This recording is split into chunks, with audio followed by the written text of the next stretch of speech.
क्या आप जानते हैं, एक इंसान जब पुलिस की वर्दी धारण करता है तो उसके ऊपर कई सारी जिम्मेदारियों के बोझ आ जाते हैं। अशांति फैलाने वाले तत्वों को काबू में रखना, इन्वेस्टिगेशन करना, आम जनता की सुरक्षा करना और सबसे अहम कानून व्यवस्था को शहर में बनाए रखना। ऐसा ही कुछ एक वर्दीधारी ने भी सोचा था करने के लिए, लेकिन उस वर्दी के पीछे अजीब तरह के रहस्य छिपे हुए थे, जिससे खुद पुलिस डिपार्टमेंट के लोग भी अनजान थे। क्या हो जब कानून की रक्षा करने वाले ही कानून को अपने हाथ में लेकर उससे खिलवाड़ करने लगे। ये केस अपने आप में ही कई सारे सवाल खड़े करने वाला है। नमस्कार दोस्तों, तो क्या हाल चाल है आपके। आज हम बात करने वाले हैं पल्लवी सोलांकी केस के बारे में। इस घटना की शुरुआत होती है मध्य प्रदेश के राजगढ़ जिले के एक नगर व्यावरा से। यह भारत के हृदय के करीब बसा हुआ एक ऐतिहासिक टाउन है। यह एक रिजर्व पुलिस लाइन में एक सब इंस्पेक्टर अपनी ड्यूटी किया करते थे। उनका नाम था दीपांकर गौतम। ये काफी तेज तर्रार और मेहनती अफसर थे। इनका मूल रूप से घर एमपी के शिवपुरी जिले में आने वाले करैरा नामक इलाके में था। बचपन से ये पढ़ने लिखने में काफी होशियार थे। शुरुआती पढ़ाई लिखाई के साथ साथ 12वीं भी इन्होंने करैरा के आईटीबीपी केंद्रीय विद्यालय से की। फिर ये बीए करते हैं। उसके बाद सरकारी नौकरी की तैयारी में जुट गए। इनके पिताजी डीएल गौतम एक पोस्टमास्टर थे जो रिटायर हो चुके थे। दीपांकर गौतम अपने 3 भाइयों और एक बहन में सबसे छोटे थे। बड़े भाई अशोक गौतम इंदौर में रहते थे। ये वहां पर जीएसटी कमिश्नर के रूप में नौकरी किया करते थे। सेकंड नंबर के भाई संजय गौतम एक टीचर हैं और करैरा में ही रहकर जॉब करते हैं। बहन अल्पना गौतम भी एक टीचर थी। सभी भाई बहनों की शादी हो चुकी थी, सभी सेटल हो चुके थे, अपना कमा खा रहे थे। दीपांकर गौतम की साल 2012 में सब इंस्पेक्टर के पद पर नौकरी लगी थी और पोस्टिंग हुई व्यावरा में सिटी पुलिस स्टेशन। लेकिन इससे पहले इन्होंने मध्य प्रदेश के सरकारी टीचर के लिए एग्जाम दिया था, जिसको ये पास कर लेते हैं। पर इन्होंने टीचर की नौकरी नहीं की। इसके बाद सीआरपीएफ में जाने की तैयारी करते हैं। उसके लिए भी पढ़ाई लिखाई करते हैं। इसमें भी इनका सिलेक्शन हो गया, जो कि सीआरपीएफ में कांस्टेबल के पद के लिए था। दीपांकर इसके ट्रेनिंग के लिए जाते भी हैं, लेकिन बीच में उसको छोड़कर वापस आ गए।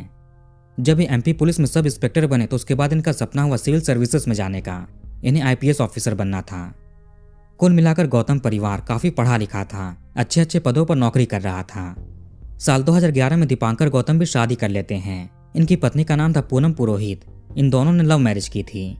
पूनम उत्तर प्रदेश के तालबेहट में सरकारी टीचर हैं। वैसे ये अपने ससुराल करैरा में रहती थी। वहीं दीपांकर अपने पुलिस की ड्यूटी की वजह से व्यावरा में रहा करते थे। अब समय आता है साल 2024 का। तारीख थी 10 सितंबर, मंगलवार का दिन। ये भी सबके लिए एक नॉर्मल दिन था। दीपांकर व्यावरा के अपना नगर में रहते थे। समय के साथ ये अपनी ड्यूटी पर जाते हैं। आज का जो भी काम था वो सब कुछ करते हैं। हमेशा की तरह इन्होंने अपनी पत्नी को दोपहर में कॉल करके बातचीत किया। इस समय वो स्कूल से घर लौट रही थीं।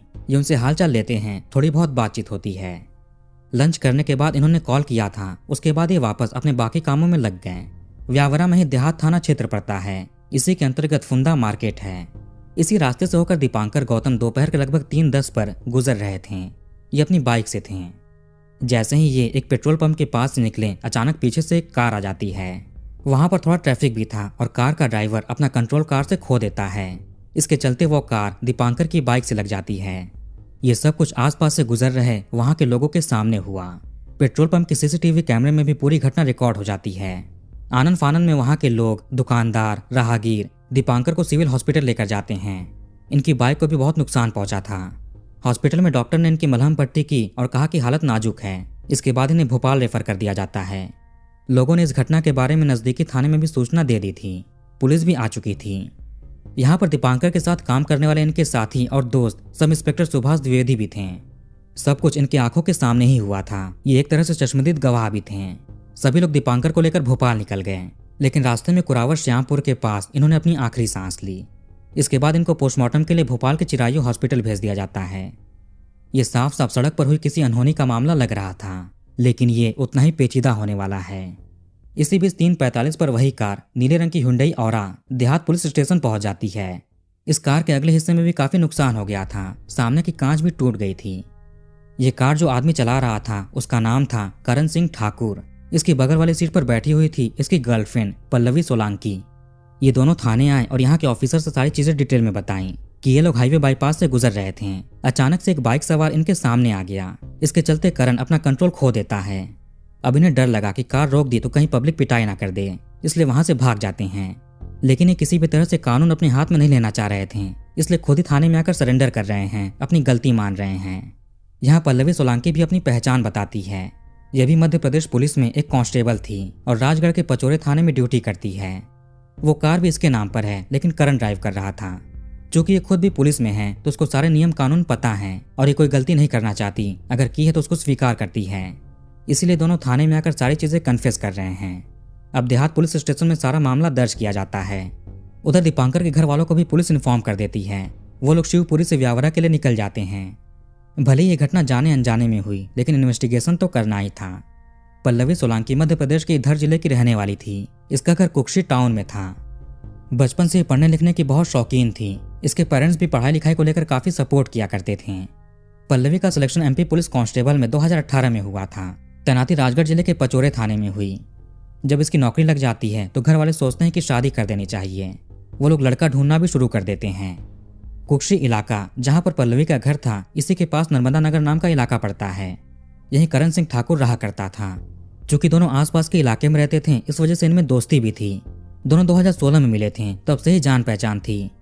ये कई बार मिलते भी थे, साथ में समय बिताते। उन दिनों करण ठाकुर ड्राइवर की नौकरी किया करता था। मीडिया रिपोर्ट्स के अनुसार फल की दुकान भी चलाता। अब गांव जैसे इलाके में अगर लड़का लड़की मिलते हैं तो बात कहाँ छिपती है। सभी लोग एक दूसरे को जानते हैं, कोई ना कोई देख लेता है। ऐसा ही कुछ यहाँ पर भी हुआ। इसके चलते दोनों परिवारों के बीच काफी कहासुनी भी हुई। करण की फैमिली पल्लवी को बहू बनाने के लिए तैयार थी, लेकिन पल्लवी का परिवार इसे स्वीकार नहीं करता है, क्योंकि उनकी बिरादरी अलग थी। ऊपर से करण ढंग की नौकरी भी नहीं करता था, ड्राइवर की नौकरी करता था। इसमें क्या ही कमाई होगी, कैसे बेटी को संभालेगा। दोनों परिवारों में बात इतना बढ़ा कि पंचायत को बीच में आना पड़ता है।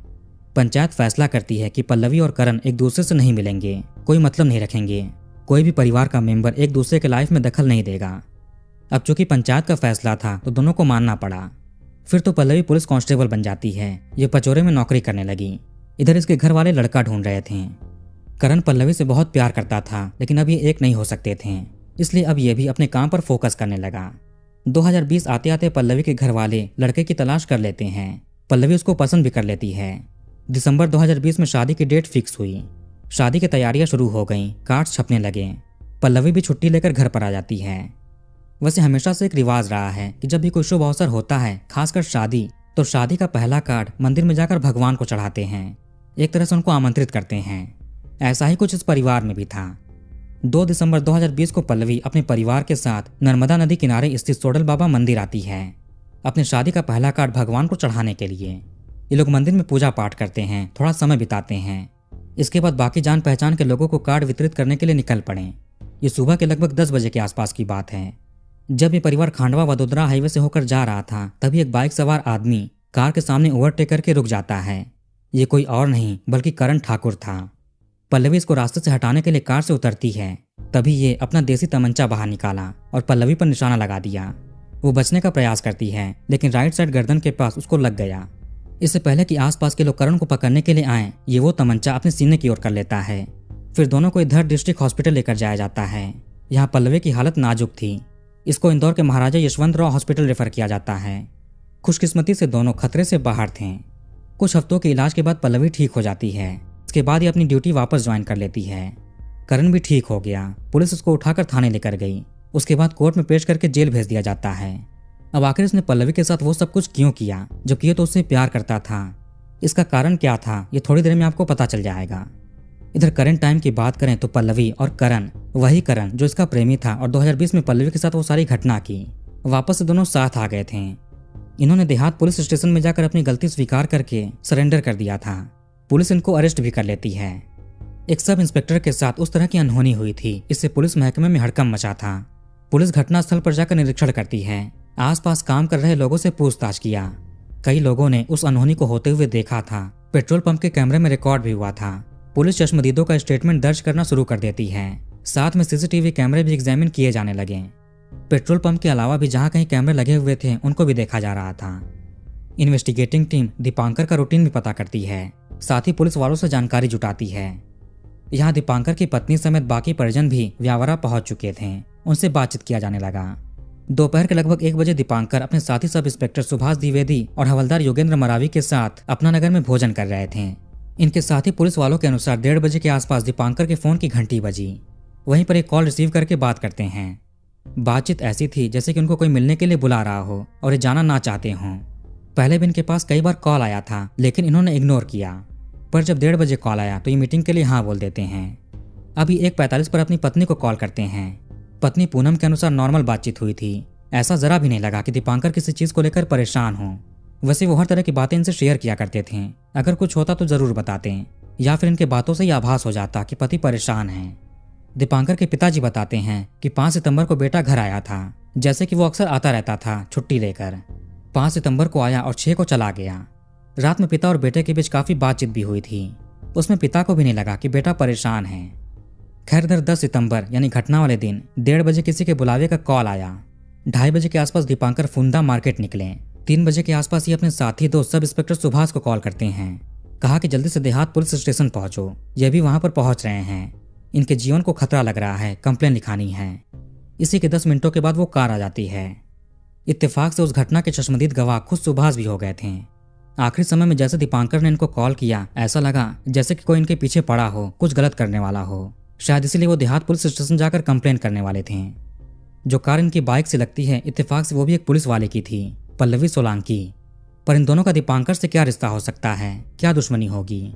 उल्टा ये दोनों तो खुद भी थाने पहुंचकर कन्फेस कर लेते हैं कि जो भी हुआ गलती से हुआ, जाने अनजाने में हुआ। राजगढ़ जिले से मोटर ट्रांसपोर्ट ऑफिसर यानी MTO की टेक्निकल टीम बुलाई जाती है। कार तो देहात थाने में खड़ी थी, उसका बारीकी से मुआयना किया गया, निरीक्षण करते हैं। दीपांकर के बाइक की भी जांच की जाती है। किसके व्हीकल में क्या प्रॉब्लम था जिस कारण वो अनहोनी हुई। कोई भी व्हीकल आउट ऑफ कंट्रोल तब होता है जब उसको रोक ना सकते हो, यानी ब्रेक फेल हो जाए। लेकिन यहाँ पर कार और बाइक दोनों के ही ब्रेक सही सलामत थे। बाइक का छोड़िए, कार तो पीछे से आ रही थी। करण पल्लवी के अनुसार कार आउट ऑफ कंट्रोल हो गई थी, पर यहाँ पर तो ब्रेक सही सलामत था, ब्रेक क्यों नहीं लगाया? CCTV की जांच करने और चश्मदीदों की बात करने पर सामने आया कि कार जब पीछे से आई तो वो करीब 100 से 120 किलोमीटर प्रति घंटे की रफ्तार में थी। बाइक से लगने के बाद गति और भी तेज हो जाती है, जबकि कम होना चाहिए। बाइक कार के सामने फंस गई थी और दीपांकर बोनट पर थे। करीब 30 फीट तक ऐसा रहता है, कार डिवाइडर से भी जाकर लग जाती है। इससे पल्लवी और करण पर भी छोटी मोटी चोटें आई थीं, लेकिन फिर ये वहां से भाग गए। ऐसा लगा कि ये जानबूझकर बाइक के पास आए थे, जबकि साइड से निकल सकते थे।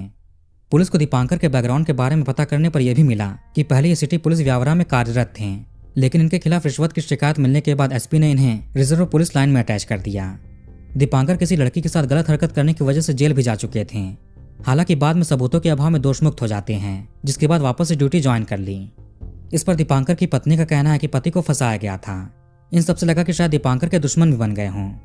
आखिर इनको किसका कॉल आया था, किससे मिलने के लिए गए थे? पुलिस इनकी कॉल डिटेल्स निकलवाती है। इनको बुलाने वाली कोई और नहीं बल्कि पल्लवी सोलंकी थी। अब किसी की गर्लफ्रेंड एक शादीशुदा सीनियर ऑफिसर को मिलने के लिए क्यों बुलाएगी? और ये उसी कार में बैठी भी थी जिसने घटना को अंजाम दिया। पल्लवी और करण तो पुलिस की हिरासत में थे। घटना को गंभीरता से लेते हुए जिले के SP, एडिशनल SP, साथ में कई और वरिष्ठ अधिकारी SDOP ऑफिस पहुंचे। यहीं पर महिला कांस्टेबल और उसके बॉयफ्रेंड से पूछताछ की गई। पल्लवी बार बार अपने बयान बदल रही थी। इससे शक और भी गहराता गया, मगर यह वरिष्ठ अधिकारियों के सामने टूट जाती है और सारी कहानी सुनाती है। करण सिंह ठाकुर पल्लवी के प्यार में पूरा दीवाना हो चुका था। जब पल्लवी के 2020 में शादी तय हो गई तो ये नहीं चाहता था कि इसका प्यार किसी और का हो जाए। जब इसकी नहीं हो सकी तो किसी और की भी नहीं हो सकती, इसलिए इसने वो घटना अंजाम दी। अब जब इसका प्यार नहीं रहेगा तो ये भी क्या करेगा? पर खुशकिस्मती से दोनों बच जाते हैं। पल्लवी अपनी ड्यूटी पर चली गई, करण जेल चला गया। ये पचौरे में ड्यूटी कर रही थी और इससे 30-35 किलोमीटर दूर व्यावरा में SI दीपांकर था। ये दीपांकर के साथ हुई घटना से कुछ महीने पहले की बात है। फीमेल कांस्टेबल और सब इंस्पेक्टर में दोस्ती हुई। दोनों का थाना अलग अलग था, 40 मिनट के फासले थे। पर फिर भी मौका मिलने पर कभी पल्लवी दीपांकर से मिलने के लिए व्यावरा आती तो कभी दीपांकर इससे मिलने के लिए पचौरे चला जाता। दोनों ही अपने अपने क्वार्टर में अकेले रहते थे। दीपांकर की पत्नी ससुराल में थी और पल्लवी का कथित प्रेमी जेल में था। अब करण ठाकुर भी बेल पर बाहर आ जाता है। अभी भी इसके जहन में पल्लवी की यादें घूम रही थीं। उस घटना के बाद पल्लवी की शादी भी कैंसिल हो गई थी। अगर उसका प्रेमी प्रेमिका के साथ ऐसा कर सकता है तो शादी के बाद दूल्हे का क्या करेगा? इसलिए रिश्ता टूट गया। करण ने अपने सीने पर पल्लवी के नाम का टैटू भी बनवा रखा था। जेल से निकलने के बाद इसने अपने लेवल पर पल्लवी के बारे में पता किया। पल्लवी इस पर बहुत गुस्सा करती है, लेकिन ये उसको मनाता है। कहा कि इसने जो भी किया था प्यार के लिए किया, ये तुमको किसी और के साथ नहीं देख सकता। इसने अपने सीने पर बना हुआ टैटू भी दिखाया। इन सब चीजों से पल्लवी मान जाती है। अब घटना के लगभग 3 महीने पहले से करण का पल्लवी के क्वार्टर पर आना जाना होने लगा। ये 10-10 दिन, 15-15 दिन उसके साथ रहता। दोनों लिव इन में रहने लगे थे। पर यहाँ पर तो एक और प्रेमी था, सब इंस्पेक्टर दीपांकर। बाद में पल्लवी को पता चलता है कि उसकी तो शादी हो चुकी है। जिस वजह से ये दीपांकर से दूरी बनाने लगी और करण के करीब जाने लगी। करण पल्लवी की कार को लेकर रौब जमाते हुए घूमता था कि इसकी गर्लफ्रेंड पुलिस में है। 4 सितंबर 2024 की बात है, यानी घटना से लगभग 6 दिन पहले। इस दिन पचौरे के किसान सोयाबीन के दाम को 6,000 रुपए करने को लेकर इलाके में इकट्ठा हुए थे। भीड़ को काबू में रखने के लिए वहां पर पुलिस तैनात होती है, जिसमें दीपांकर भी था। अब चूंकि ये पचौरे आया हुआ है, यानी पल्लवी के इलाके में, तो ये उससे मिलने के लिए उसके क्वार्टर गया। करण जो कि कई दिन तक पल्लवी के साथ रहा था, तो इसको पता चल जाता है कि कोई आदमी है जो कि पल्लवी के करीब है, उसका करीबी कोई दोस्त है। जब भी करण इसको कॉल करता तो पल्लवी का फोन बिजी बताता, यानी वो दीपांकर से बात करती थी। इधर 4 सितंबर के दिन ड्यूटी के बाद दीपांकर पल्लवी से मिलने के लिए आया और दोनों बैठकर बात कर रहे थे। तभी करण ठाकुर के यहाँ पर एंट्री हो जाती है। दीपांकर ने इससे पूछा, तुम कौन हो? ये कहता है पल्लवी का पति, लेकिन पल्लवी ने शादी कर ली, इसके बारे में कभी बताया नहीं। ये पहली बार था जब दोनों प्रेमी आमने सामने आए। करण तो दीपांकर के बारे में जान चुका था, लेकिन दीपांकर करण को नहीं जानता था। यहाँ दोनों में कहा सुनी होने लगती है, मामला बढ़ने लगा। इसमें बीच बचाव के लिए पल्लवी आई तो करण ने उसकी पिटाई कर दी। इसके बाद दीपांकर पल्लवी के पिताजी को कॉल लगा देता है और सारी चीजें बता दी। इन्हें भी नहीं पता था कि करण जेल से बाहर आ चुका है और पल्लवी के साथ रहता है। करण दीपांकर से और भी गुस्सा हो गया क्योंकि उसने पल्लवी के पिता को कॉल कर दिया था। अब अगले दिन पल्लवी दीपांकर से मिलने के लिए व्यावर आ गई। उससे पिछले दिन की माफी मांगती है और कहा कि करण इसके पीछे पड़ा हुआ है। साथ में 2020 की सारी घटना भी बता दी कि शादी का कार्ड वितरण करने के दौरान करण ने क्या किया था। इसके बाद से पल्लवी के लिए करण और दीपांकर के बीच विवाद होने शुरू हो गए, झगड़े होने लगे। पल्लवी ने सोचा कि दीपांकर तो मैरिड है, उसके साथ कोई फ्यूचर नहीं है। वहीं करण इससे बहुत प्यार करता है, शादी करना चाहता है, इसलिए पल्लवी करण की तरफ हो गई।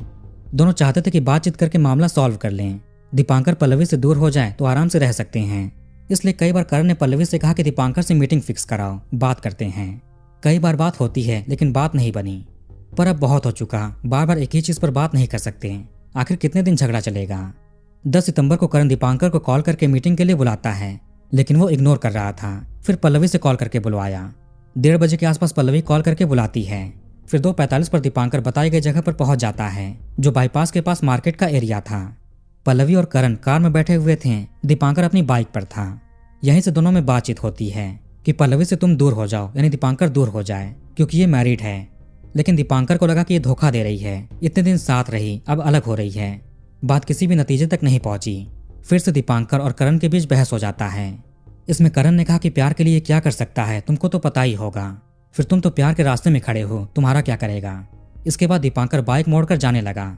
जाते जाते कहा कि तुम दोनों की शिकायत ये पुलिस में करेगा, तुम दोनों से इसके जीवन को खतरा है। दीपांकर देहात पुलिस स्टेशन की तरफ जाने भी लगता है। इसने अपने साथी एसआई सुभाष को भी कॉल करके बोल दिया कि इसका जीवन संकट में है। तभी करण गुस्से में आ जाता है। इसके बाद पल्लवी की कार को तेज रफ्तार में दीपांकर की बाइक की तरफ ले जाने लगा और वो काम कर दिया। इनकी प्लानिंग भी थी कि अगर दीपांकर नहीं माना तो रास्ते से हटा देंगे। फिर इस साजिश के तहत थाने में जाकर सरेंडर करते हैं, झूठी कहानी सुनाते हैं कि गलती से हो गया, अनजाने में हो गया। 11 जून को पुलिस इन्हें कोर्ट में पेश करके पूछताछ के लिए कस्टडी लेती है। पुलिस महकमे में घटित हुई इस घटना के 2 दिन के बाद भोपाल ग्रामीण डीआईजी यहाँ पर मुआयना करने के लिए आते हैं, सारे एविडेंसेस देखें। जेल में पल्लवी से मिलने के लिए उसके पिता और भाई पहुंचते हैं। पल्लवी उनको देखते ही गले लगकर रोने लगती है। पुलिस ने इस केस की इन्वेस्टिगेशन पूरी करके चार्जशीट कोर्ट में सबमिट कर दिया है। मार्च 2025 के आसपास पल्लवी ने कोर्ट में बेल के लिए अर्जी लगाई। इसमें इसके वकील का कहना था कि इसका कोई कसूर नहीं है, जो किया करण ने किया, वही कार चला रहा था। दीपांकर से झगड़ा भी उसने ही किया था, सारी साजिश भी उसकी ही थी। वहीं दीपांकर के वकील का कहना था कि जो भी हुआ पल्लवी उसकी मेन वजह थी, सारी घटना की केंद्र बिंदु यही थी, इसलिए इसको जमानत नहीं देनी चाहिए। फिर इसके बेल का एप्लीकेशन खारिज कर दिया जाता है। करण और पल्लवी दोनों जेल में हैं, मुकदमा सेशन कोर्ट में चल रहा है। तो वीडियो कहीं पर खत्म करते हैं। आप कमेंट करके अपनी राय बताइए। इस वीडियो को लाइक और शेयर जरूर करिए। चैनल को सब्सक्राइब करके बेल आइकन ऑन कर लीजिए। मिलते हैं नेक्स्ट वीडियो में। धन्यवाद।